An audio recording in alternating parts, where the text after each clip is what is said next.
Hello, everyone, and thank you for joining us for the Super Listeners Report from Ad Results Media and Edison Research. We're going to get started, and I will now hand it over to our presenters today, Marshall Williams, Partner and CEO at Ad Results Media, and Tom Webster, Senior VP at Edison Research. Thank you, Laura, and thanks for all of you for showing up to this. I'm in Boston. We're having a bit of a windstorm. Marshall, you're in San Diego. I assume your weather is better than ours. It is, although it rained yesterday and the people in San Diego didn't know what to do. So it's lovely today, however. Back to normal San Diego weather. Good. Yeah, no, terrible people, the Californians. So this is our third Super Listener study. We're very happy to have Ad Results Media back as our partners on this. And really, the reason that we did this was to look at the heaviest podcast consumers and get their take on the state of advertising, their tolerance for advertising, their receptivity to messages. And so what we do in the Super Listener study is we look at the people who are really in the top 2 quintiles, is how we have blocked it out in terms of listening. The people who, that basically 37% of weekly podcast consumers who say they listen to at least 5 hours a week of podcasts. So they are the ones that will have heard the most shows. They are the ones that will have heard the most ads. And our goal here is to find out, have we ruined podcasting with advertising, Marshall? Do you think, have we done that yet? No, we have not. There is, I've had a preview of this information piece that your team has so expertly done. And I'm pleased to announce that podcasting still resonates as an amazing channel to reach demographic groups that are oftentimes hard to reach. Now, there is a caution within this in the fact that we probably should be careful not to oversaturate podcasting. But we'll get to that as we reach that in this information piece. Yeah, and one of the things that I wanted to start with here as we get going with all of this is a little bit of breaking news. So we, besides Super Listeners and Infinite Dial and the Podcast Consumer Tracker and all of the work that we do in podcasting, we also provide a service for media buyers and producers called Share of Ear. And Share of Ear is the only single source measure of all audio in the US, online, offline, you name it. If it goes in your earballs, we measure it with Share of Ear in a large sample size. And one of the things that we learned in just the most recent quarter of Share of Ear was this. We looked at the share of time spent listening to spoken word audio amongst 13 to 24-year-olds, Marshall. And I know you and I have talked about this a bit. These percentages are not percentages of humans. They are percentages of the amount of time that the humans are listening to audio. And podcasts are now more than twice in terms of the amount of time for 13 to 24-year-olds in terms of spoken word audio. That's kind of news, right? Like this is a real shift. That's significant news. I think what you're seeing is a pivot in the way a generational group is consuming information, entertainment, news, etc. There was, please forgive me for quoting another news source this morning, but there was a Pew Research study that came out this morning, appropriately so, that indicated that a third, 33% of the 18 to 29-year-old audio listener consumes news from podcasting. Okay, 1/3. And so what you're seeing is a generational shift. My estimation is a generational shift away from the traditional means of audio, and especially in the context of spoken word, which would be talk radio per se, to podcasting.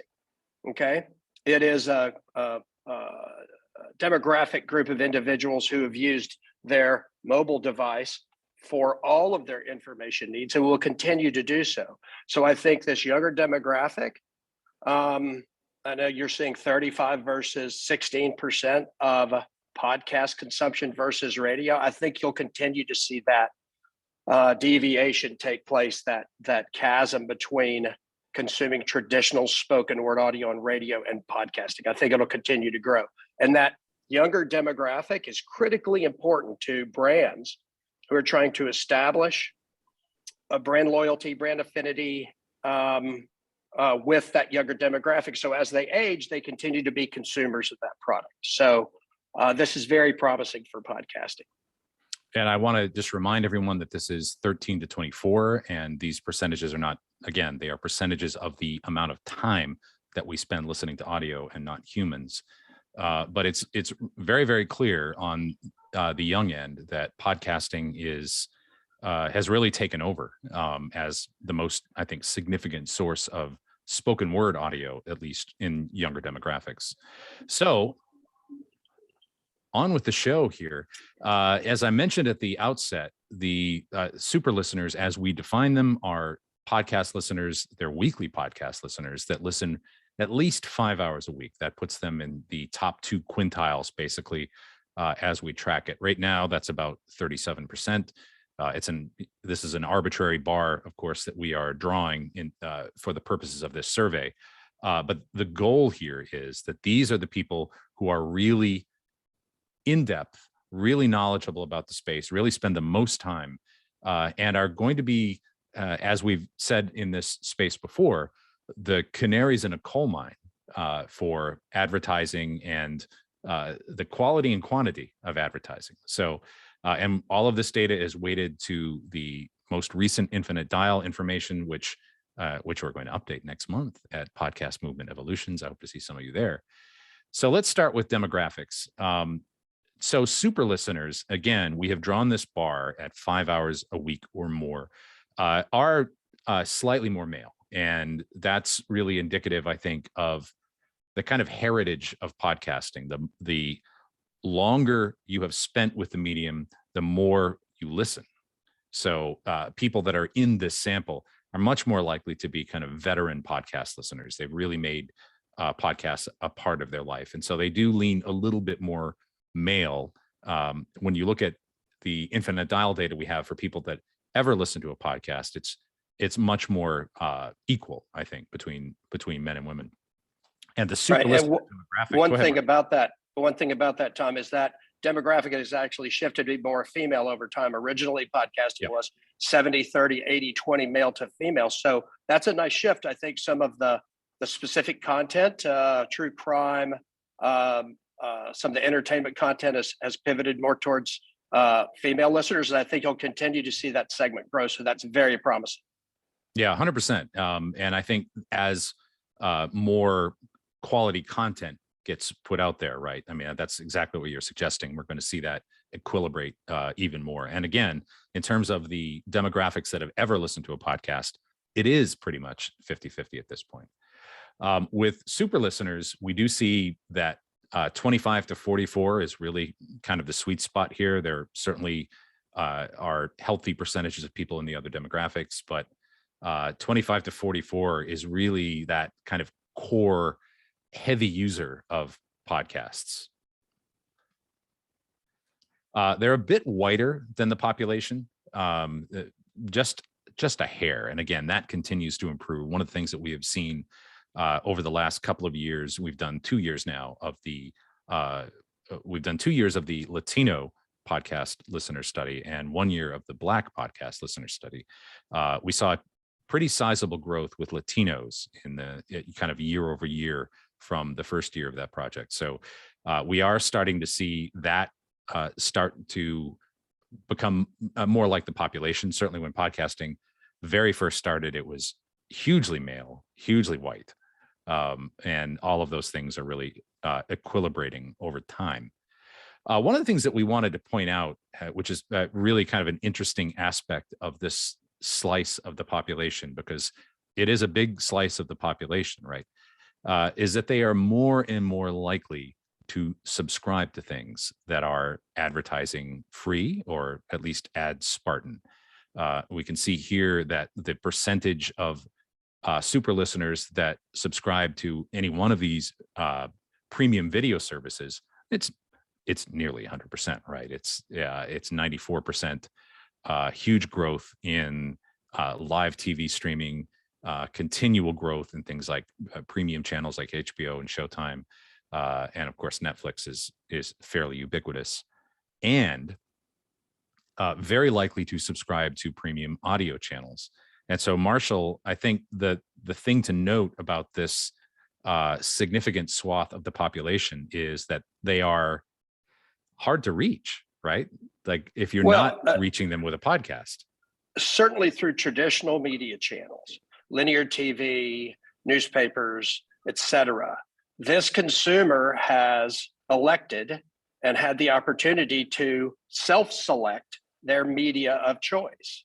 That's why there's such high subscription levels to CTV services or OTT, depending on your terminology, and also premium music channels. They want to. The great thing about podcasting is it's all I choose. Okay, it's not served to me by somebody else. I can choose to listen to certain things, and they have elected to adopt that as their primary form of entertainment, whether it be audio or video, and they're willing to pay for it. So the traditional media channels, the terminology used to be cord cutters. These are truly the cord cutters. These are leading the charge in terms of, all right, I don't want you to serve it to me unless I choose it. And that's a very attractive consumer. It's the future large element of how people are going to get content going forward. And in fact, when we ask these super listeners what is the most important reason that they currently have a paid subscription to, in this case, we ask them about an audio listening service. What we are seeing year over year is slightly increased sensitivity to advertising. And that's a fact. And I think anybody watching this who is also subscribed to some kind of premium audio channel or premium video channel, that is part of the calculus, right? But these folks are not resistant to all ads. They are certainly resistant to bad ads. Well, bad ads as an absolute shouldn't be part of the lexicon, but they do occur. Yeah. And it's just it's important we understand that when we're dealing with this group, we have to serve them the right kind of ads that get their attention, ads that cut through the clutter, and not just noise that they'll select around. And they'll do it in any media. They have that opportunity and ability. All right. One thing that we have noticed with the super listeners, and again, we have defined the super listener the same way the last 3 years in a row now, is that they are listening to more and more podcast content. So the amount of time that super listeners are spending with podcast content in terms of hours per week has gone up over an hour in the past couple of years. It was just a skosh under 10 hours a week in 2019. It's now over 11 hours per week. So these super listeners are finding more time in their day to listen to podcasts. And all of this kind of tied together, though they are increasingly kind of falling off the grid of traditional interrupt style advertising in traditional media, they are actually more and more receptive to podcast ads. And obviously that's not universal. That's not true of every conceivable ad on podcasts. But this is a number that has gone up. It's gone up year over year, that the super listener agrees that podcast ads are in fact the best way to reach them. And that is right. When it's done right, Marshall, that's a right. And also the previous slide, I did want to mention something about that. This is a consumer that's become, podcasting has become their entertainment, education, information element of choice. That's why I think you've seen the expansion of the number of hours listening increase on the top end. People have discovered podcasting. And remember, only 5 or 6 years ago, it was relatively undiscovered. Now people have just not only discovered podcasting, but they've leaned into it aggressively. And that's a really good sign. Yeah, and I want to. There's a question here. Hi, Tanner. Is there a suspicion that this increase in listening has to do with the increase in remote work? It's easier to listen to a podcast on speakerphone in your home office than at your corporate in-office office. And I think that's there's an element of truth to that. But it's also a habit, right? So as people adopt this habit, it becomes part of their life, right? And actually, the percentage of the population that continues to be kind of full-time remote workers has dipped a fair amount. So a lot of these things that we saw in terms of the pandemic-related impacts, we really observed last year, right? But these behaviors have kind of stuck with people this year. So yes, I think remote work helps, but the percentage of the population that are actually going to be able to continue to be full-time remote workers is, I'm not sure it's going to be massively higher than it has been. Well, let's see. It's you mentioned habit. I think that's exactly right. As we've developed work from home habits, we've allowed ourselves to walk the dog more frequently or what have you. And it's given us an opportunity to embrace podcasting when if we were in a true office environment, we wouldn't have been able to do that. And so I think that's why you see that extension there in terms of the amount of time super listeners are listening. But that habit it's going to be ingrained. And I think we're fortunate to see the quality of listenership and content that's out there get better over time. This is very promising. One question that I wanted to field from the chat from Tyler Moody. Hey, Tyler. If super listener time on podcasts is going up, are other things going down, or is their total time listening to something going up? The thing that has really, in terms of super listeners, it's been commercial broadcast radio that has gone down.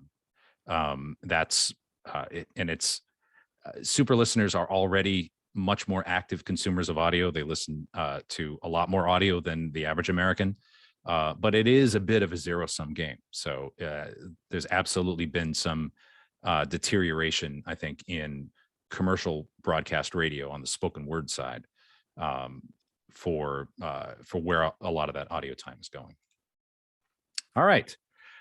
We asked people, and this is, we've put out data from our podcast consumer tracker study before on this.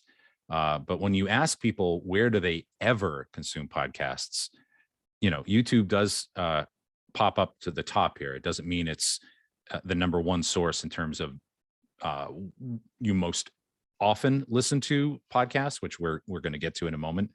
But as I've mentioned a number of times in my newsletter and from some other research that we have released, it's a great content discovery engine. So YouTube does pop up at the top here, followed by Spotify and then Apple Podcasts. And again, these are super listeners tend to have more time in service with podcasting. So even these kind of veteran listeners are using alternative means, I think, to listen to podcasts than we saw maybe 10 years ago when certainly Apple dominated things. So Tom, a little clarity on that.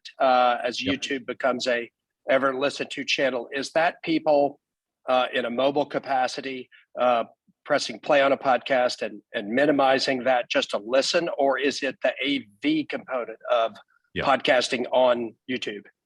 So we have actually researched this pretty extensively, and it's not a binary answer.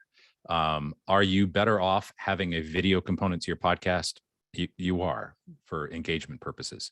And I would say of the people that are currently regular consumers of podcasts on YouTube, about half of them are really focused in on the video, right? So video is going to help you there. It does not describe 100% of the YouTube podcasting audience. The other half is a mix of people that don't care and really do just listen to it, or that minimize the browser tab, basically, whether that's mobile or on their desktop. So does it help to have video? It does on YouTube, obviously, but the most important thing is the content, and engagement with that content. So, and we see that with things like Pod Save America and some other kind of YouTube friendly podcasts, the Breakfast Club. So they tend to show up really highly. So is video necessary? No, but it helps. I don't know if that answers your question, Marshall, but No, it does. That's an important component of where does podcasting go from here. Yeah, 100%. On which service do you most often listen to podcasts? And again, this is data that we have put out, and I'll remind everyone that this is among super listeners, the people who listen to over 5 hours a week. Spotify is the number one individual source here, followed by YouTube and then Apple Podcasts. So again, this the space has changed a lot, I think, over the last 10 years. And a couple of interesting questions here about subscription behavior. And we've already demonstrated that super listeners are extremely likely to subscribe to premium services already, right? Whether that's audio or video services. When we ask people if your favorite podcast became exclusive to a service, would you be willing to use that service? 87% said they would, which is a very high number. And on the one hand, you can take that to be a sign that exclusive content can drive people to a platform. It's also a sign that people aren't loyal to a platform, right? Because they're more than willing to try another one to be able to listen to their favorite podcast. So they are herds of feral boars, Marshall. I've used that analogy before. The audience will trample wherever they want to trample to be able to hear the content. They will go to wherever the food is, right? They will go to where the food is, 100%. And they're willing to pay for it as well. And this just is all a part of the, I think, robust revenue models in the podcast space. There's, advertising supported, I think, continues to be certainly extremely important. But for the right content, people will, in fact, pay to be able to listen to the content. So again, I think the more is more gooder when it comes to revenue models.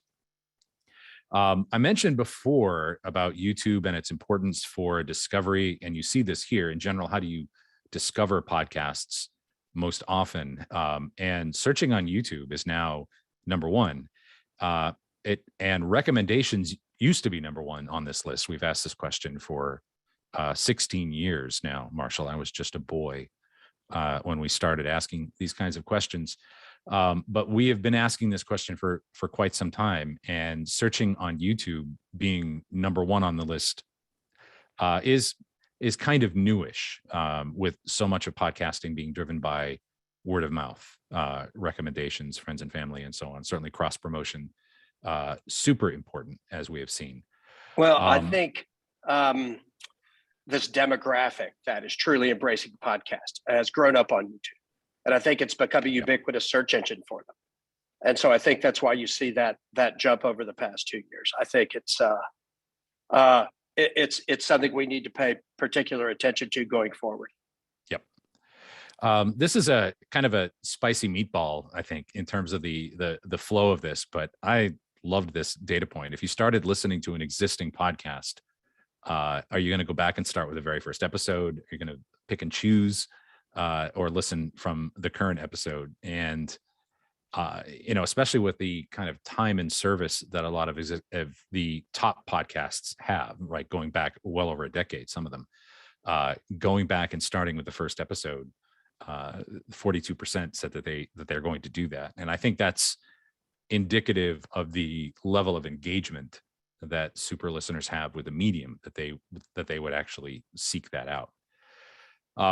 We ask a number of questions about advertising, so we're going to transition into that a little bit here. In the last week, have you seen or heard advertising in any of the following places? Podcasts by Sample Design is going to be number one here. Streaming radio, and by that we mean the pure play streaming audio services, Spotify, Pandora, Apple Music, and so on. That was really the biggest gainer year over year in terms of awareness of advertising. And the other thing that we noticed when we asked people, I think my screen froze here. Sorry about that. We asked people thinking about advertising and thinking about the media that they are being exposed to advertising on, are the products and services that are being advertised to them relevant? And for the most part, a lot of these media, I think, are fairly tied here. Streaming radio definitely had a bit of a bump here. Social media, podcasts, magazines, newspapers, all of these things are growing a little bit in terms of people's perception of relevance. That growth is not guaranteed, right?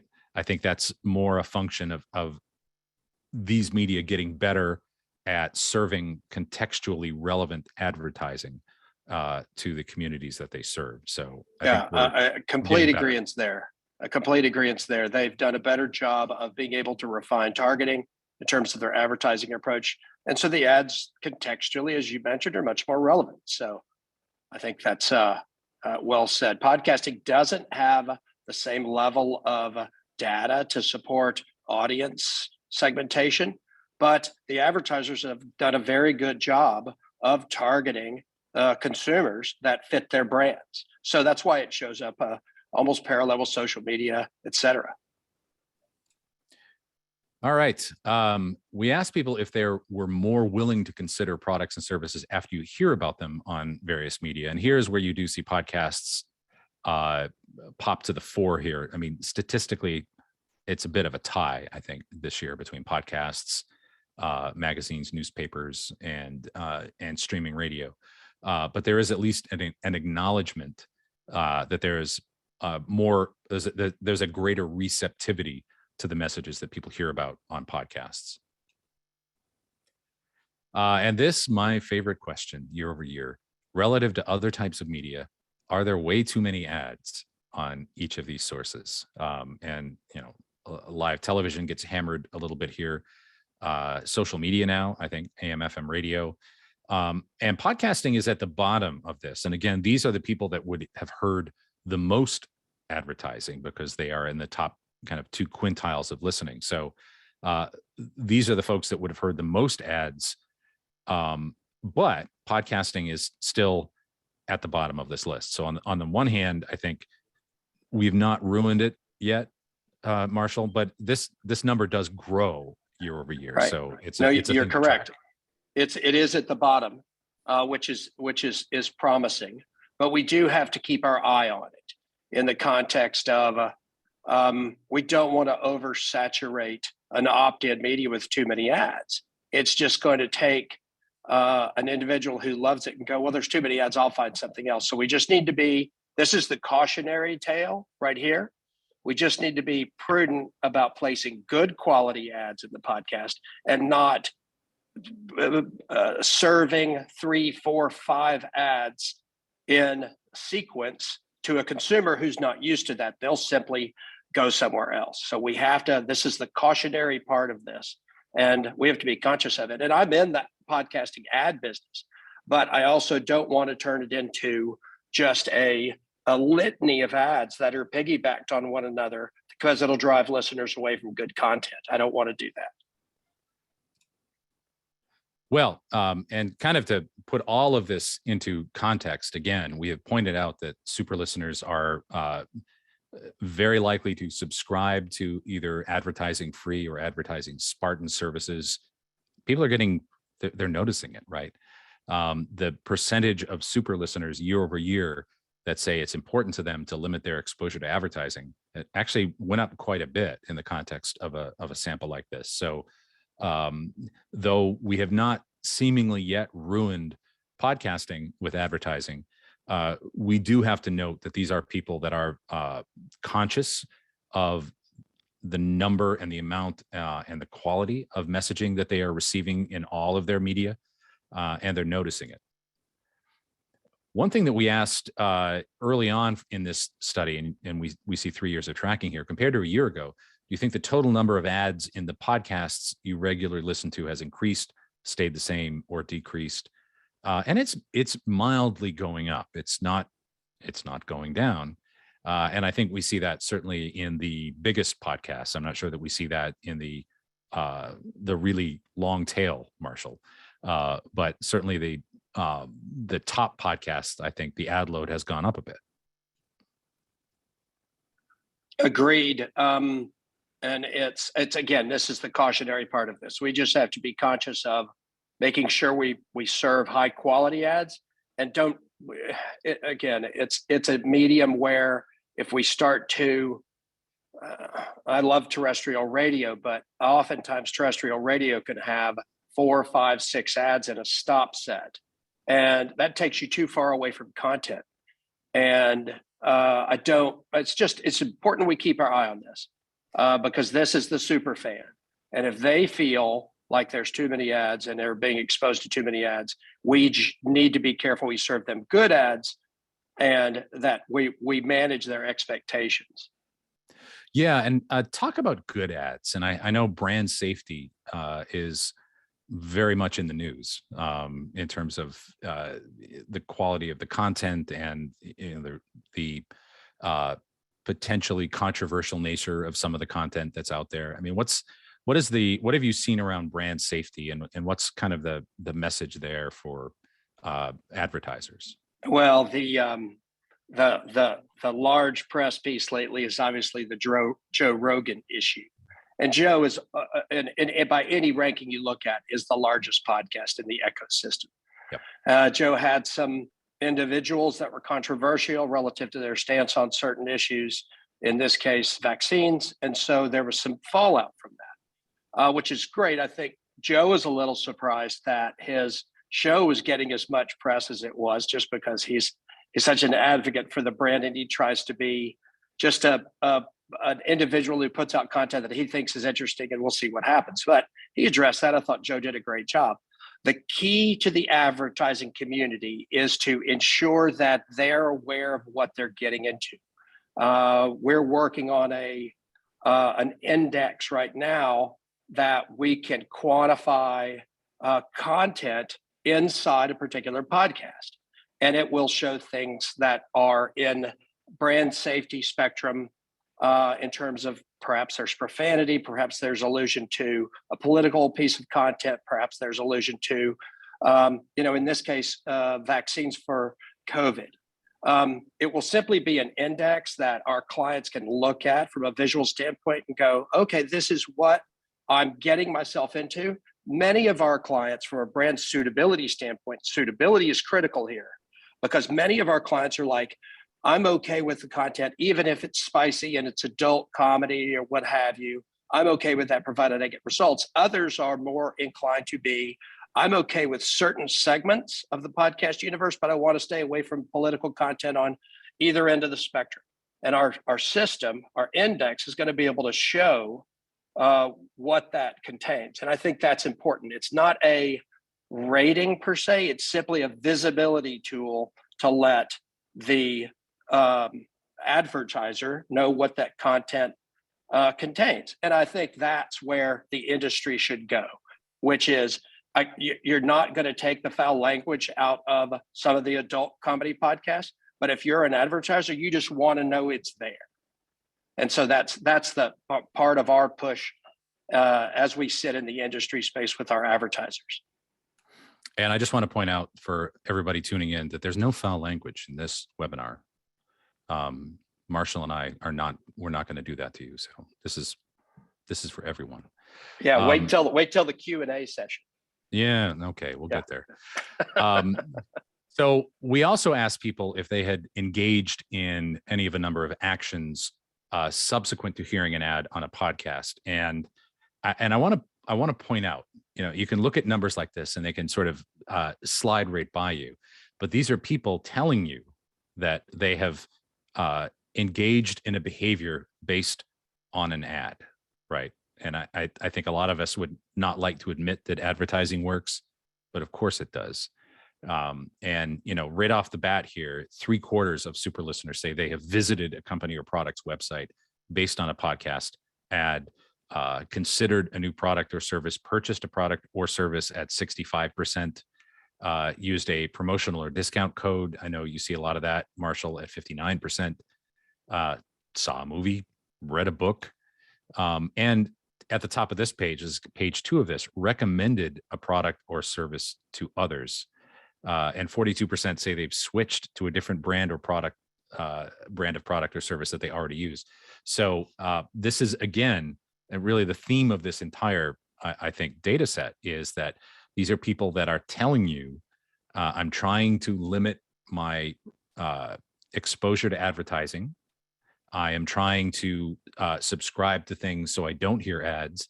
And yet look at all the things that they do after hearing a podcast ad. So I think there's an incredible receptivity and relevance story here about the efficacy of podcast advertising.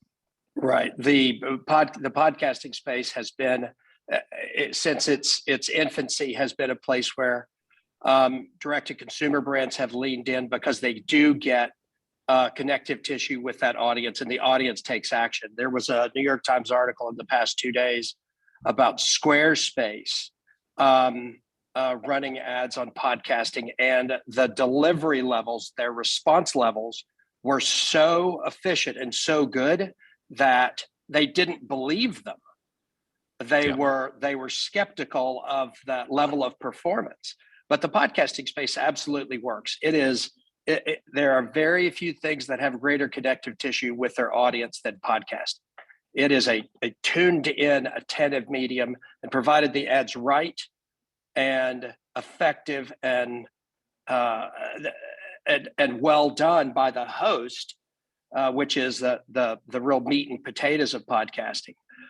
There is a tremendous level of response. And whether you're a direct-to-consumer company or a brand looking to stay relevant with this consumer, this is a phenomenal advertising channel.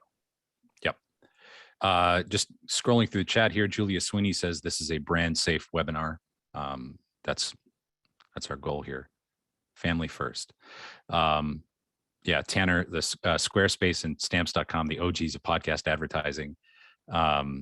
Yeah, I mean, I don't know, Marshall, what you remember about the OGs of podcast advertising. I know Audible was a big one in the early days. Audible, GoDaddy, but yeah, we're starting to see some OGs in this space. Well, I feel like I'm one of the OGs in this space. But our first ad was in 2010, and that's when we saw the yield that podcast advertising could deliver. But you've seen brands grow up in this space that have embraced it early. And we're talking about brands that were like, okay, startups, we'll see what happens, that kind of thing. And they're now publicly traded enterprise brands, ZipRecruiter, for example, and a few others that we've worked with who have Stamps.com is a prime example, another OG of the podcast space. And they've continued to see results in 10, 12 years in a space that was, oh, I've heard of podcasting 5 or 6 years ago, I might give it a try. And so there's still tremendous potential in this space. And it's, as you can see from here, it's maturing.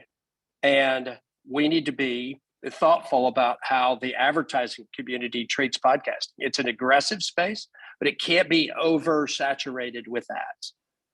Agreed.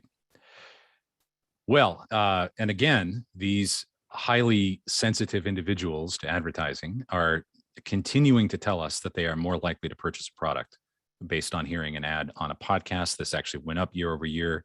And again, I want to remind people that these are actually fairly remarkable admissions. I don't think any of us like to admit that we are influenced by advertising, but of course we are. And the majority of super listeners do in fact tell us that podcast advertising does make them more likely to purchase a product. And we ask a number of statements each year about podcast advertising. And really the remarkable thing, again, these are data points about advertising, which nobody likes, is that year over year, these numbers keep going up. Starting with this one, you believe that the hosts of podcasts you regularly listen to are actual users of the products or services mentioned on their podcast. About half of super listeners agree with that. Over half agree that they pay more attention to advertising on podcasts than other forms of media. Again, that has gone up a fair amount really since 2019. And 53% believe that their opinion of a company is more positive when they hear it mentioned on a podcast they regularly listen to, that has gone up 9 percentage points since 2019. So when it's done right, there is a halo effect. I don't think there's a natural halo effect endemic to podcast advertising. But when it is done right, there is absolutely, I think, a halo effect with podcast advertising. And 53% agree that when price and quality are equal, they prefer to buy products from companies that advertise on or sponsor the podcast they regularly listen to. And again, that is up considerably from 2019. It's kind of an interesting phenomenon. Again, taking all of the data that we've looked at into context, this is a group of people. This is a swath of the population that have really sequestered themselves from a lot of the traditional means of advertising, right? So they've found ways, largely through subscription, but certainly through all the control, convenience, and technology, to control their media diet as best they can, to turn off things that are not relevant to them. And even in that context, the percentage of those people that say they prefer companies that advertise on the podcast that they listen to has gone up, right? So again, we haven't ruined it yet. No, and there's a real advocacy here between host and listener. And I think as the host leans into a particular product, and as a company, we do everything in our power to ensure that the credibility of those ads that are done by the host is accurate, meaning they use the product, they like it. And it's very important that that comes through relative to what the audience hears. I'd be more willing to try that because I've heard X, Y, and Z say great things about it. Just scrolling through the chat here, and thanks to everyone for being so active. I wish we could get to all of this. Mike McCallan, hi Mike. Stopped listening to one of my favorite podcasts due to so many ads. They were targeted to me, but was ultimately too annoying, though I do get upset easily. And that's true about you, Mike. I know that. Thanks everyone. I'll try to get to some questions here as we get to the end. And there's not a ton more data for us to go through here. But we did want to break down the differential receptivity of the various types of podcast ads. There's personalized discussions about products and sponsors by podcast hosts, which, as you can see, is highest in terms of favorability here. Messages from advertisers that are read live by the podcast hosts, also 50% favorability. And then sponsorship messages, and finally pre-recorded ads, the kind of quote unquote radio style ad, which are not ineffective. I think that's the point to really take away from this. They are less effective, but they are not ineffective. Marshall, from everything that you see at Ad Results, what's your take on the kind of variety of potential ways to advertise in the space, and what do you see as working and not working, and what's some of the data that you're looking at? The cream of the crop, if you will, is the host, just like this discusses the personalized discussions about products or services. The connective tissue with the host is the beachfront property. There's a way to have a host record an ad and insert it so that it runs over specific time periods or what have you. Sponsorship message, this episode brought to you by, are fine. They are not from a performance standpoint. And many of our clients are performance oriented, even as they are larger brands. But the true rubber meets the road comes when the host says, this is really a wonderful product. Remember, there's a connective tissue that takes place with this this style of audio. People love their hosts. They tune in. It's self-selected. And when they lean in to that host, they also lean into the ads the hosts do in a first-person context. Recorded ads are fine. They shouldn't be priced the same as the host-read ads, but there's a space for them. Yep. And Craig just noted there's a massive typo on this page. We're going to fix that. When we ask people if they pay more attention to these various types of podcast advertising, we do see that personalized discussions, messages that are read by the podcast hosts, they do better.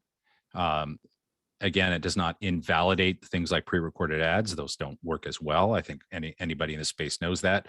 But pre-recorded ads are not ineffective. And basically that's what the super listeners are telling us here, that they do prefer those host-read ads, but not maybe to as massive a degree as you might have thought. Are they a good fit for podcasts? Again, personalized discussions about products or sponsors by podcast hosts come out at the top here.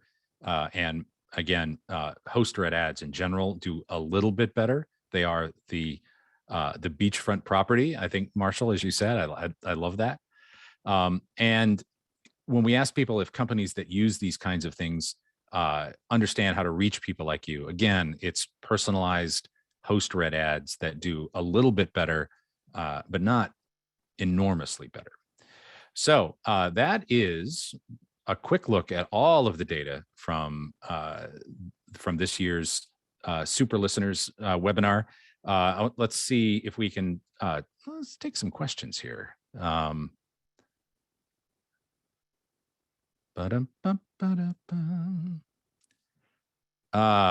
right. In future studies, can you include data on the efficacy of announcer-read ads versus host-read ads? I think we did that. Do you also push the advertisers to create new and better ads than the stuff they've been serving up on radio for decades? Talk about that, Marshall. Is that something that you have a stake in? Absolutely. Absolutely. It's one of the, I mentioned this earlier. This is a self-selected medium. It's not served when you get in the car. It is your choice. And we have to be very careful not to hit this consumer over the head with multiple ads in a stop set. And they can't be rote, music blaring, people screaming, because if it doesn't fit in the context of the particular show, it'll cause tune out. And remember, this is a free medium. People can go anywhere they want, and we have to be very careful about that. I love podcasting. I've been a listener for years, and obviously it is the nature of our business, but I want to maintain its greatness by ensuring that we don't put a bunch of ill-suited ads or too many ads in these shows. There's a way to monetize this space without doing so. All right. Going back to some of the other questions, Amy Abrams and Bert Kleiman both asked questions about demographics, which are about the same question, I think.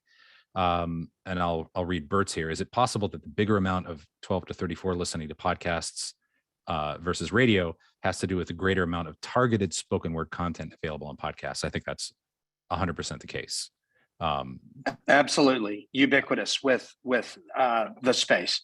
I mean, you simply can't get there. Certain sports stations in local markets and things like that are great to reach that particular audience, and that's a wonderful element of spoken word radio.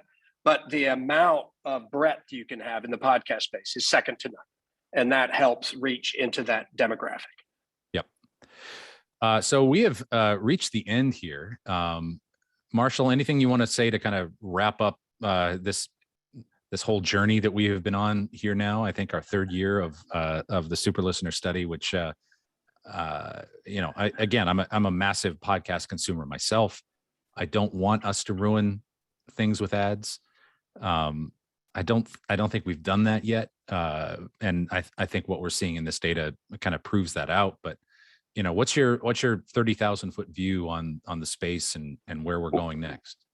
Very pleased to see the expansion in time spent listening, if you will, to use an industry term. The Super Listener has truly embraced this as a primary media source. So that's exceptional. I think that group will grow. Okay. And podcasting is going to become the ubiquitous spoken word content source for a generation of people. A cautionary tale, as mentioned, we do have to manage how the ads are situated in there.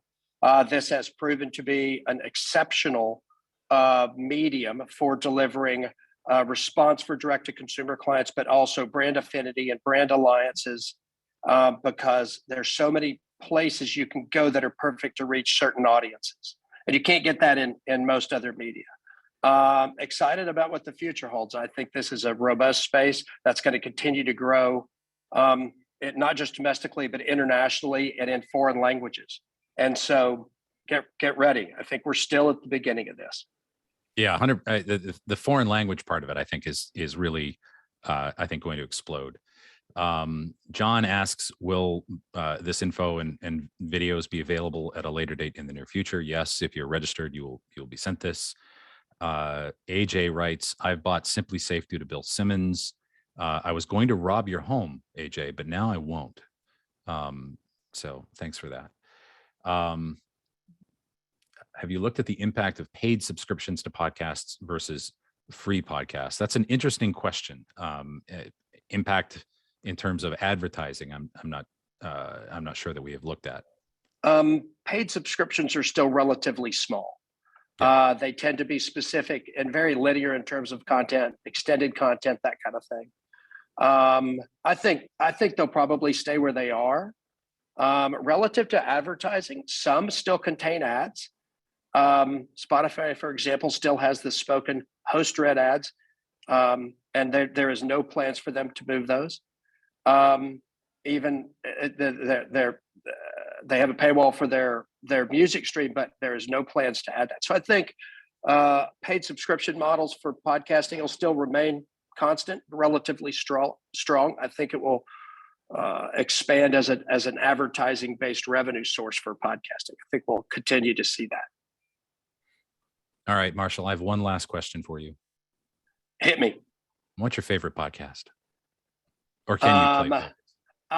It's hard. I like Joe Rogan. I think he's an entertaining interview, depending on the host. Smartless is a favorite, just because interviews with people. There's something about podcasting when you're on a podcast versus a radio show or TV interview or whatever. You just let your hair down. You say things you wouldn't normally say, and that's why I like those kind of shows. So I still listen to some of the old favorites too, Bill Burr, and I like comedy podcasts. So it's a broad spectrum of stuff.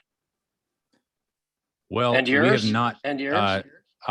You know, I 20,000 Hertz is a real favorite of mine. I'm a nut about sound, and I really do love that podcast. So 20,000 Hertz is a big one. I know we're both going to get in trouble now for talking about non-clients, clients, and all that. But this has been great, Marshall. I appreciate it. Thank you for your support and for supporting this project. And thank you to everyone who attended this for giving us the gift of your time and attention for 54 minutes, Great. give or take. And thank you, Tom. You and your team do a great job. We'll continue to be partners with you guys because the space is going to continue to grow and get better. And so I think we need to maintain an edge on the research. So thank you and your team a lot for putting such a good piece together. Yeah, thank you so much. I mean, I've been fortunate to be able to contribute research to this space for 16 years now. So that's in dog years. That's a lot.